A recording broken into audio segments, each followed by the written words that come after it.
STIs पे बड़ी हमें क्वेश्चंस आ रहे हैं। सो हमने STIs को इंडक्ट किया मेरिट पे, और ये 100% ट्रांसपेरेंट प्रोसीजर था, जिसमें करीबन 6 लाख दरखास्तें आई और 12,500 सीट्स थी। STIs की अब हम असेसमेंट कराने जा रहे हैं, क्योंकि कई जगह STIs ने मेजॉरिटी जगह बहुत अच्छा परफॉर्म किए।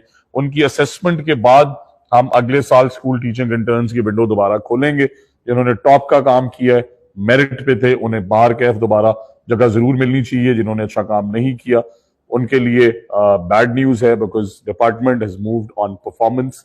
तो जो परफॉर्म करेगा वो रहेगा। STIs को मैं ये कहना चाहता हूं कि आपके कॉन्ट्रैक्ट्स नहीं है, या आपको स्कूल टीचिंग इंटर्न के तौर पे भर्ती किया गया। बहरहाल आप में से जो अच्छा परफॉर्म करते हैं उनके लिए ये न्यूज है कि अगले साल हम आपको स्कूल टीचिंग इंटर्न के तौर पे दोबारा रख सकते हैं। आपने अपनी टीचर सर्टिफिकेशन को परसू करना है, और 3 साल में जो टीचर सर्टिफाई होंगे उन्हें फिर हम रेगुलर रिक्रूटमेंट की तरफ लेके